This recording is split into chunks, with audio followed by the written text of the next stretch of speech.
Bonsoir à tous, ce soir je suis avec Delphine de la cave Émile et Marguerite, la première cave de spiritueux français qui va vous parler des whisky français et des spécificités. Bonjour à tous et bienvenue. Donc voilà, depuis 2 ans maintenant, on a ouvert la cave Émile et Marguerite et on s'est penché uniquement sur une sélection de spiritueux français. Donc aujourd'hui, je vais vous parler de l'ADN des whiskies français. Donc vous n'aurez pas une identité de whisky comme on peut trouver en Écosse ou en whisky japonais. Vous allez avoir une identité qui est propre à chaque distillateur. Donc chacun des distillateurs va travailler soit une matière première différente, soit un vieillissement, une maturation différente, soit des finitions. Par exemple, pour vous donner un peu un aperçu de tout ça, vous avez dans l'Allier à Hérisson David Favreau qui travaille le maïs, le seigle et l'orge. Il fait un blend. La particularité de David, il va travailler uniquement localement. Donc il va récupérer ses orges, son maïs et son seigle localement. Il va travailler avec des fûts qui ont été fabriqués à partir de la forêt de Troncé et un vieillissement donc dans sa région avec un taux d'humidité excellent d'ailleurs pour la maturation des whiskies.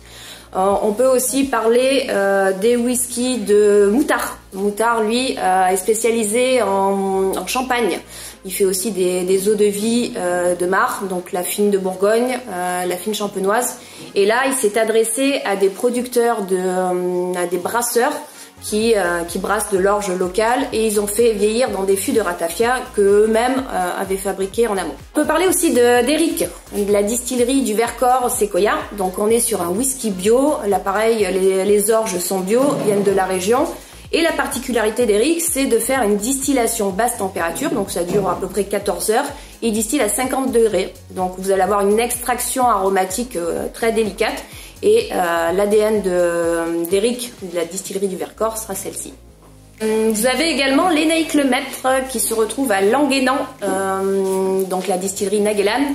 Et là, la particularité de l'Énaïque, c'est de switcher dans des fûts de contenance différentes. Donc il va travailler dans des fûts de 20 litres, des fûts de 50, dans lesquels ont contenu des spiritueux ou en fûts de chêne neuf. Donc ça va accélérer la maturation des jus et créer une belle empreinte et une belle identité aussi de cette distillerie.